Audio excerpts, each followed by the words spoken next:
오늘도 전후좌우 바라보시면서 예수님 사랑으로 축복합니다. 우리 인사하겠습니다. 예수님 사랑으로 축복합니다. 예수님 사랑으로 축복합니다. 아멘. 감사합니다. 우리가 여호수아서 말씀 계속 보고 있는데 지난 주일에 건너가야 할 강에 대해서 말씀을 나눴습니다. 이스라엘 백성들이 이제 요단강 도하, 요단강을 이제 건너야 되는 그 딱 시점에 이렇게 위치하고 있는데, 이 강을 건넌다라고 하는 것이 지난주에 해석해 드릴 때 어떤 이스라엘 백성의 크나큰 영적인 전환점, 이런 말씀을 드렸어요. 우리도 우리 인생 가운데 하나님이 이렇게 직접 개입하실 때가 있거든요. 그래서 우리의 삶을 생각지 못하게 하나님의 계획 속에서 전환시키시는 그런 때가 있다라고 하는 것을 우리도 이제 신앙의 삶을 살다 보면 깨닫게 됩니다. 이스라엘 백성들도 마찬가지죠. 오랜 430년의 그 애굽의 종살이를 마치고 출애굽했을 때도 그렇고, 또 광야에 생각지 못했던 삶을 살게 된 것도 그렇고, 이제 가나안 땅을 눈앞에 두고 요단강을 이제 건너야 되는 이런 때도 그렇고, 그들에게 참으로 귀한 전환점, 변화의 그런 시기가 도래하고 있습니다. 그런데 우리도 그렇고 이스라엘 백성들도 그렇지만요, 이렇게 하나님께서 직접 개입하셔서 뭔가 이렇게 전환을 이루려고 할 때 그때 사람들의 반응이 어떤가 이렇게 살펴보면 제각각이다라는 것을 깨닫게 됩니다. 우리가 성경을 통해서도 보게 되지만 하나님께서 그렇게 새로운 변화를 일으키실 때마다 아이고 아멘, 감사합니다, 순종하겠습니다, 이럴 수도 있지만, 또 한편으로는 사람들의 반응은 굳이 이렇게까지 해야 되나? 우리가 광야에서 힘든 이스라엘 백성들이 불만하면서 했던 이야기들이 생각이 나죠.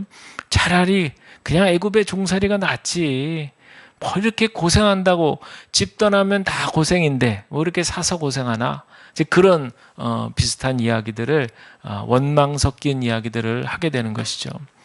우리도 마찬가지입니다.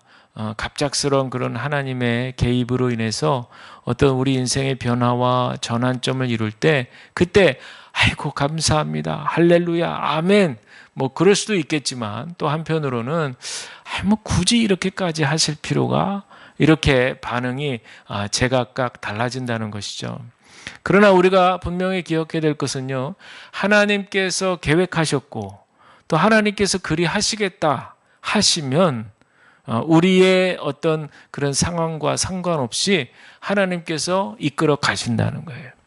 그러나 여기서 우리가 하나 중요한 것은, 하나님은 인격적이신 분이잖아요. 우리를 기계적으로 다루시는 분이 아니기 때문에 우리를 어떻게든 어루고 달래셔서 우리가 결단하고 나아가도록 그렇게 인도하신다는 거예요. 만약에 이스라엘 백성들의 마음이 너무나도 강팍하고 말이죠, 딱딱하고, 그래서 하나님의 구원의 계획에 차질을 빚었을 경우에는 그들로 하여금 그 마음을 낮추시기 위해서, 그래서 때로는 고난도 허락하시고, 그렇게 해서 이 하나님의 계획과 섭리를 깨닫게 하시는 거잖아요. 그래서 고난이 내게 유익이다, 이런 고백을 우리도 하게 되는 것입니다. 그래서 어쨌든 하나님께서는 할만하도록 그렇게 하나님의 구원 계획에 동참할 수 있도록 그렇게 우리를 다루시고 우리를 인도해 가신다라고 하는 사실을 우리가 생각해 봐야 됩니다.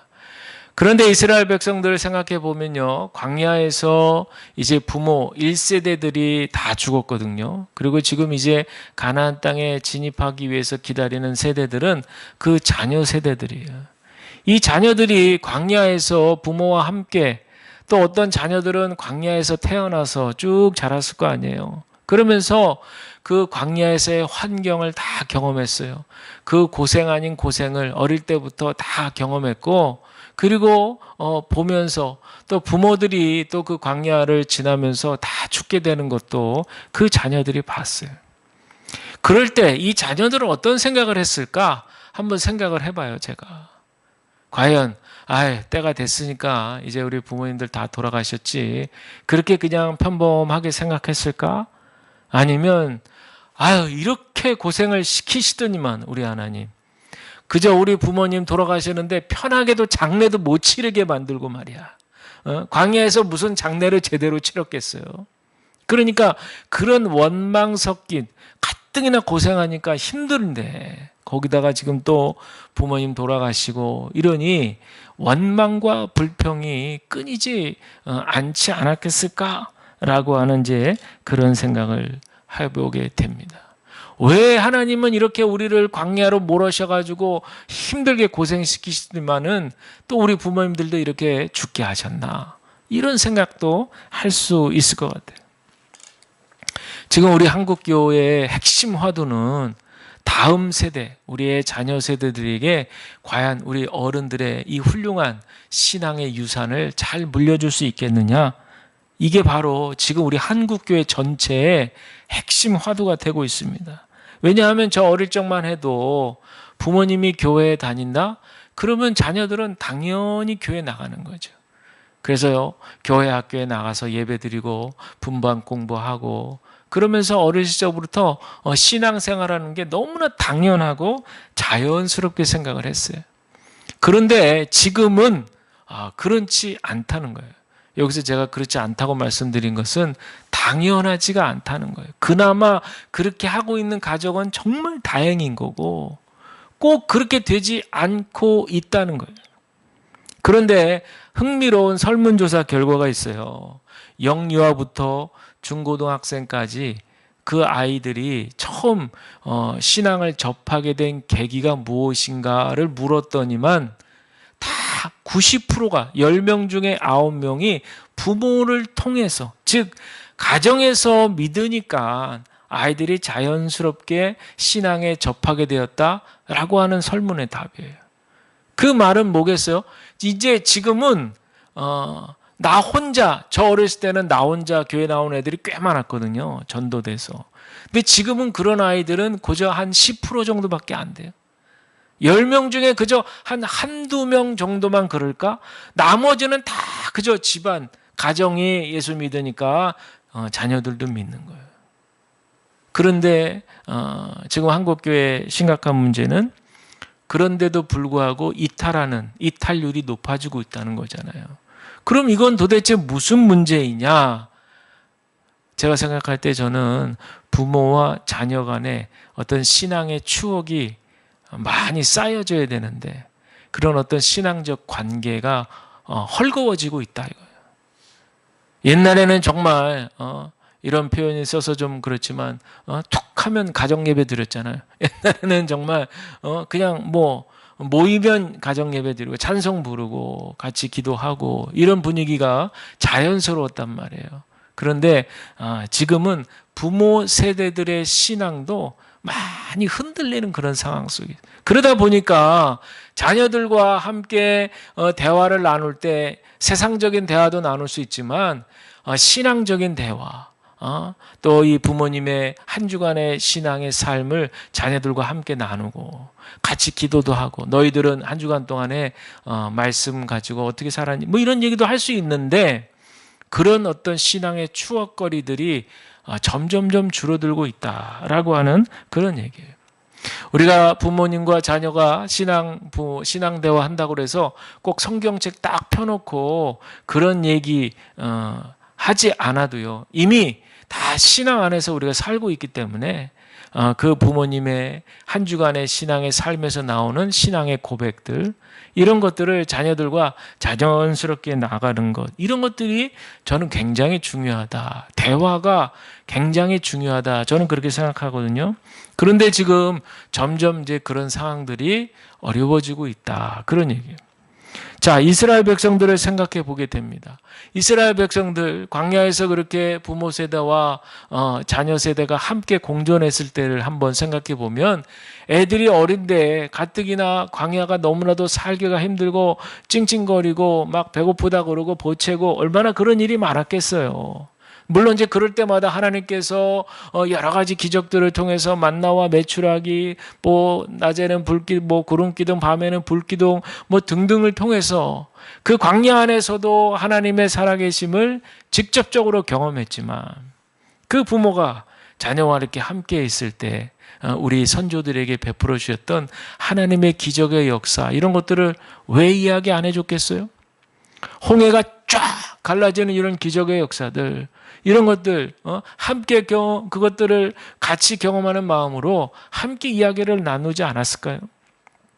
이런 가운데 정말 하나님께서 지금도 우리와 함께 하고 계시다라고 하는 임마누엘의 신앙을 자녀들에게 대화를 통해서 전수해 주었을 것이다 라는 저는 생각이 듭니다. 왜 그런 생각을 하게 됐냐면 7절에 있는 말씀을 여러분 한번 눈으로 보시면 이렇게 하나님께서 여호수아에게 먼저 이야기하세요. 내가 모세와 함께 있었던 것 같이 너와 함께 있는 것을 그들이 알게 하리라 그랬어요. 모세와 함께 하셨던 하나님, 그래서 홍해를 쫙 가르고 백성들이 지나가게끔 해줬던 것처럼 이제 또 너를 통해서, 여호수아 너를 통해서도 내가 너와 함께 하고 있다는 사실을 백성들이 알도록 해주겠다는 거죠. 그러니까 어떻게 하라는 거예요? 걱정하지 말아라. 그리고 지금 어깨를 막 두드려 주시는 그런 장면을 상상해 보시면 좋을 것 같아요. 자, 오늘 본문에 등장하는 이 요단강 물이 갈라지는 건데요. 홍해의 물이 갈라지는 거하고 흡사하죠. 보통 이 물이라고 하는 게요, 성경에서 중요한데 고대 역사에서는 이 물을 다스리는 신이 최고의 신이라고 그래요. 그래서 고대의 신들, 많은 신들이 이 물을 다스리면서 자신의 우월성을 과시하기도 했는데, 즉 예를 들면 바벨론의 유명한 신이 마르둑인데, 이 마르둑이 바다의 여신이라 불리우는 티아마트를 살해합니다. 그래서 자신이 정복하고 최고의 신이라고 그렇게 우월성을 드러내는 것이죠. 또한 이제 이 가나안 땅에 들어가면 그 땅을 지배하는 신이 있어요. 바알 신인데, 이 바알 신도 역시 강과 바다를 주관하는 신을 정복함으로써 자신의 우월성을 나타내는 거예요. 그러니 홍해도 갈랐고 이제 요단강도 가르는 이 하나님은 고대 이 사회 맥락에서 볼 때 어떻습니까? 당시 사람들에게 많고 많은 신들 중에 와, 이 신은 정말 대단한 신이구나, 최고의 신이다. 모든 사람들, 하나님을 믿지 않는 사람들도 주 여호와를 와 하고 이렇게 볼 수 있을 정도로 그렇게 능력이 대단하고 신 중에 신이요 위대한 신인 것을 드러내게 하는 그런 아주 중요한 사건이 되는 거예요. 그리고 이 요단강을 가르고 그 강을 건너서 가나안 땅에 진입했을 때에는 가나안 땅 사람들이 그 땅을 지배하는 바알을 숭배하잖아요. 근데 이 바알, 우리가 숭배하는 바알보다 더 위대한 신이 온다, 이렇게 생각하면서 이제 하나님을 두려워할 수 있게 됐다라는 거죠. 그래서 10절에 있는 말씀을 보니까 가나안 땅의 거민들을 쫓아주겠다, 이런 아주 자신 있는 약속을 하나님께서 이스라엘 백성들에게 하고 계신 것을 우리가 보게 됩니다. 자, 이제 11절 이하로 보시면 이거는요, 한 편의 영화나 드라마 같은 장면입니다. 그 중에서도 한 편의 드라마에서 아주 드라마틱한, 아주 그냥 결정적이고 절정에 다다른 어떤 그런 어마어마한 장면이 연출된다, 이렇게 보여지거든요. 왜냐하면 홍해가 쫙 갈라졌듯이 이제 요단강이 갈라지는 장면이기 때문에 그래요. 먼저 하나님께서는 12지파에서 한 사람씩 대표로 12명을 뽑으라 그러죠. 그 이유는 이제 요단강을 건넌 다음에 그것을 기념하기 위해서 이제 기념비를 세우게 되잖아요. 그것을 위해서 미리 준비해 두시는 겁니다. 하나님은 다 계획이 있으셔. 하나님은 다 계획이 있으시다. 이 내용을 이제 우리가 다음 주에 보게 될 텐데요. 13절을 한번 보시면 이렇게 기록되어 있어요. 언약궤를 맨 제사장들의 발바닥이 요단물을 밟고 멈출 때 요단물은 곧 위에서부터 흘러내리던 물은 끊어지고 한 곳에 쌓여 서리라. 그랬더니 16절 그대로 되는데 우리 한번 16절은 다 함께 읽어볼까요? 시작. 위에서부터 흘러내리던 물이 그쳐서 사르단에 가까운 매우 멀리 있는 아담 성읍 변두리에 일어나 한 곳에 쌓이고 아라바의 바다 여매로 향하여 흘러가는 물은 온전히 끊어짐에 백성이 여리고 앞으로 바로 건널세. 아멘. 우리가 여기서 요단강의 크기를 좀 생각해 봐야 됩니다. 이 요단강이 평소에는 작은 강이고 마치 샛강 같아요. 원래 강이라는 것은 이렇게 작은 강입니다. 그런데 우리나라는 낙동강도 그렇고 더 큰 강은 서울에 가면 한강이 있잖아요. 그러니까 우리는 늘 그런 강들만 보고 이렇게 살아서 그런지 몰라도 강하면 굉장히 크다는 그런 생각이 있는데 외국 사람들이 와서 보면 굉장히 놀라는 거예요. 그래서 한강의 기적, 한강의 기적 그런 얘기를 또 하기도 하잖아요. 근데 사실 외국에 나가서 강이라고 하는 거는 굉장히 폭도 좁고 아주 그냥 아담한 게 강인 거거든요. 그 사실은 요단강도 그렇게 샛강같이 그런 분위기이긴 한데 이런 작은 강이 굉장히 커지는 때가 있어요.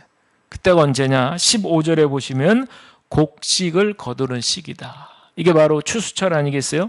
이때 비가 많이 옵니다. 그래서 평소보다 폭이 한 30m가 더 넓어지고 깊이도 한 3m 이상 그렇게 물이 많이 불어난다고 그래요. 19세기의 홍수 관측에 관한 기록을 보니까 그 당시에 무려 강폭이요 한 800여 미터까지 확장된 적이 있다고 하니까 얼마나 물이 많이 불어난 거예요. 자, 그런데 그때 그 불어난 물을 제사장들과 백성들이 보고 있다고 생각해 보세요. 어떤 기분이 들었을까요? 그것도 맨 대열의 앞에서 제사장들은 언약궤, 하나님의 임재를 상징하는 거죠. 언약궤를 딱 메고 요단강의 물을 척 한 발 떼고 밟아야 되는 거예요. 여러분, 일이 뭔가 일어나려면 한 걸음 떼야 됩니다. 가만히 있어가지고 뭔가 기적이 일어나겠지? 이거는 온당한 믿음이라 할 수 없어요. 더욱이 제사장이라고 한다면 이제 하나님의 명을 받들어서 백성들을 이끌고 믿음의 길을 걸어가야 되는 사람들이잖아요. 그러니 이 제사장들의 입장에서 보면 얼마나 지금 마음이 졸이고 두렵기도 하고 그러나 믿음으로 한 걸음을 떼야 한다라고 하는 그런 어떤 자신들의 신앙의 고백이 이 가운데 들어있지 않을까 그런 생각이 들어요. 그러나 솔직히 제가 그 입장이라고 해도요 두려운 마음이 들었을 것 같습니다. 여기 보면 요단물이 한쪽에 쌓였다 이런 표현이 있거든요. 그리고 아담 성읍이라고 나오는데 이 아담 성읍은 요단강의 상류에 해당하는 곳인데 오늘날로 치면 텔 예드 다미에라는 지역입니다. 텔 예드 다미에 지역.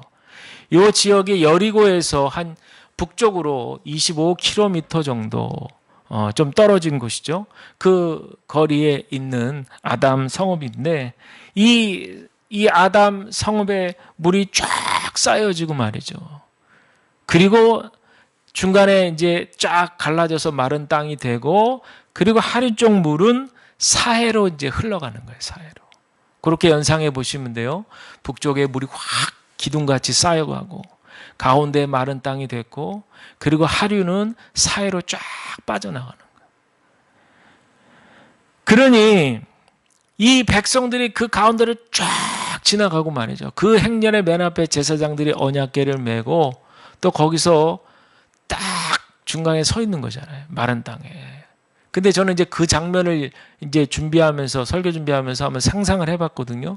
물론 거리는 있지만 어마어마하기 때문에 그 물길이 보이지 않았을까 싶어요.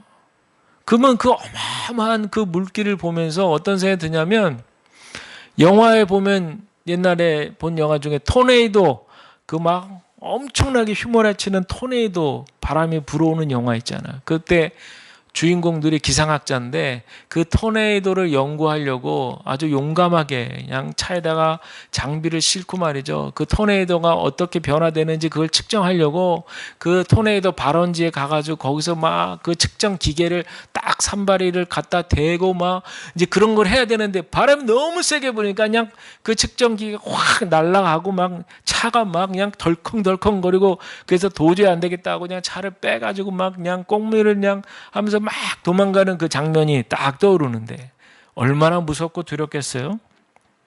이것이 바로 엄청난 그런 자연의 힘과 무서움인데 아마 그 마른 땅 가운데 서 있는 제사장들도 그런 생각이 들지 않았을까? 그런 생각이 드는 거예요. 자, 그러나 17절에 보니까 17절 한번 보시면 이렇게 돼요. 여호와의 언약궤를 맨 제사장들은 요단 가운데 마른 땅에 굳게 섰고 그 모든 백성이 요단 건너기를 마칠 때까지 모든 이스라엘은 그 마른 땅으로 건너갔더라. 아멘. 저는 여기서 굳게 섰다. 좀 전에 말씀드렸지만 굳게 섰다. 막 다리가 부들부들 떨리지 않았을까요? 오금이 저리고 부들부들 떨고 말이죠.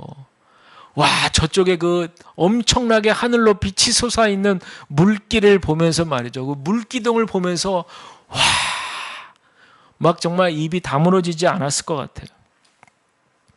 저는 어떻게 해서 그들이 그럴 수 있었을까? 제사장들도 그렇고 백성들도 그렇고 어떻게 해서 그럴 수 있었을까?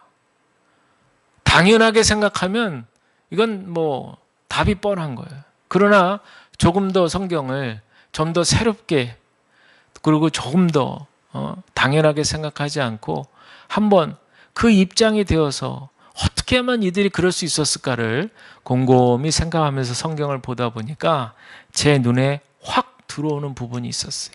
그게 바로 9절 끝에입니다. 9절 끝에. 9절 끝에 뭐라고 나옵니까? 하나님 여호와의 말씀을 들으라. 이게 나오죠. 말씀을 들으라.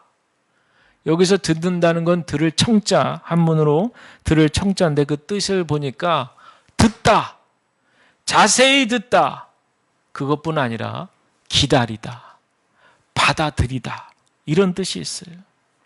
이와 비슷한 말로 오늘 말씀의 제목인데 순명이라는 말이 있어요. 귀 기울여 듣는다는 얘기입니다. 여호수아와 이스라엘 백성들이 요단강을 건널 수 있었던 용기를 냈던 것은 바로 하나님의 말씀을 들었기 때문이에요. 그것도 그냥 가볍게 들은 게 아니라 귀 기울여 들었기 때문이에요. 이제도 하나님께서 그들을 이 요단강을 건너게 하신 이후에 어떻게 그들을 보호하실지를 똑똑히 들었기 때문에 그래요.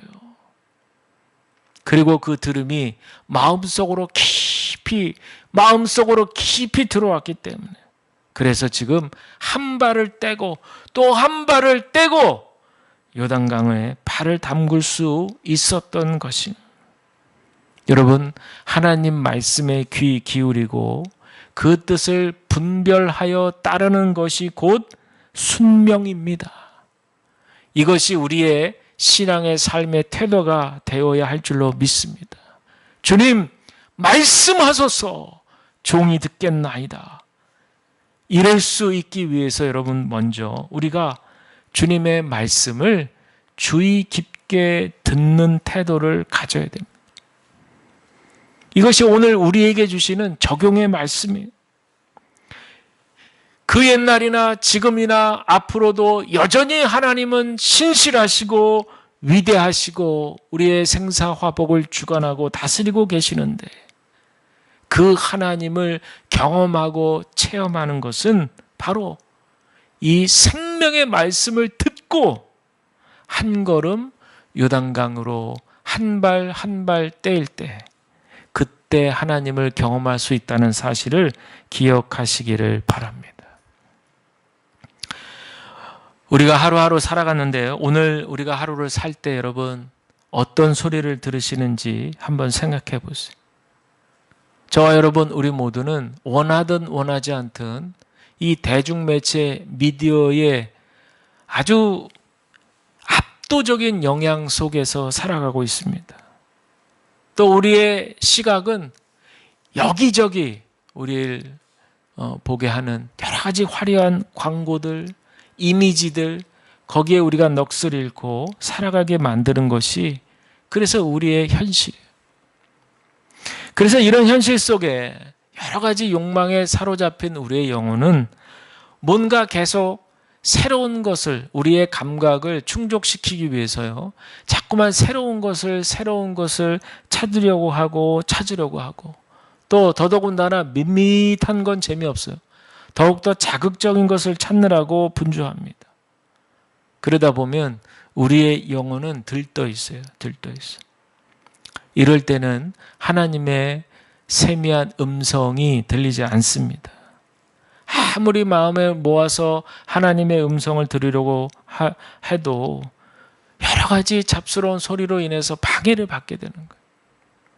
우리의 오감이죠. 보는 것, 듣는 것, 또 만지는 것, 또 맛을 보고, 또 냄새를 맡고 이러느라고 우리는 쉴 틈이 없습니다. 단 하루에 30분이라도 우리의 생각, 우리의 말을 잠시 멈추고 우리의 오감을 쉴 수 있게 해줘야 돼요. 한 30분만이라도 세상 속에 접속된 것들을 잠시 연결된 것들을 끊고 그리고 조용히 눈을 감고 나 혼자 지금 하나님 앞에 서 있는 그런 마음으로 침묵하며 하나님을 만나시기를 바랍니다. 우리의 입을 닫고 우리의 생각을 닫고 고요히 하나님을 묵상하고 우리 예수님을 묵상할 때 그때 하늘의 소리가 우리에게 전달될 줄로 믿습니다. 그때 예수님의 마음이 느껴지는 거예요. 따라서 여러분, 우리가 순명하는 자세로 이 세상을 살아갑시다 할 때 순명하는 자세로 산다는 것이 마치 내 인생인데 내 삶을 주도적으로 주인공처럼 그렇게 살지 말라 이런 뜻이 아니에요. 그저 하나님 잘 믿으라는 거는 나 하고 싶은 거 하나도 못하고 그저 수동적으로 끌려가는 듯이 그렇게 살라는 뜻이 아닙니다. 순명이라고 하는 것은 내 삶의 주파수를 하늘에 잘 맞추고 살라는 거죠. 예수님은 단적으로 그 부분에 대해서 먼저 그 나라와 그 의를 구하라 그랬습니다. 왜냐하면 예수님께서 이 땅에 오셔서 우리에게 보여주신 모습은 늘 하나님을 향해서 예수님 자신을 내놓는 삶을 살아가셨기 때문이죠. 여러분 보실 때 어떠십니까? 예수님 살아오신 삶, 불행한 삶이라고 생각하세요? 만약에 그렇게 생각하는 분이 있다면 이것은 생명의 신비에 대해서 잘 모르는 거죠. 영원한 생명의 신비에 대해서 잘 모르는 거죠. 그래서 바울은 고린도전서 1장 18절에 세 번역으로 읽어드리면 십자가의 말씀이 멸망할 자들에게는 어리석은 것이지만 구원을 받는 사람인 우리에게는 하나님의 능력입니다. 그랬어요. 예수님께서 그 하나님 아버지에 대해서 순명하는 자세를 보인 것은 예수님 자유롭게 사실 수 있는데 그렇게 살지 못하는 제한을 얘기하는 것이 아니라 오히려 그렇게 순명하는 삶이 당신을 더 강하게 하시고 더욱더 온전한 힘을 발휘할 수 있도록 인도하신 거라는 거예요. 요한복음 4장 34절에 예수께서 이르시되 나의 양식은 나를 보내신 이의 뜻을 행하며 그의 일을 온전히 이루는 이것이니라. 아멘. 그랬거든요. 사랑하는 성도 여러분, 저와 여러분 우리 모두 주님 말씀에 귀를 깊이 기울이시기를 간절히 축복을 드립니다. 우리 모두 순명의 삶을 살아가시기를 바랍니다. 이것이 바로 우리의 영성을 더욱더 하나님께로 활짝 열고 우리의 영혼이 더욱더 하나님과 시선을 맞추고 그러므로 더욱더 주님을 사랑하고 그 안에서 주님과 깊이 교제하는 가운데 하늘에서 내려주시는 그 신령한 축복과 기쁨과 평안을 우리가 경험하게 될 줄로 믿습니다. 이 은혜가 저와 여러분 우리 모두에게 가득 넘치시기를 주님의 이름으로 간절히 축복을 드립니다. 기도하겠습니다.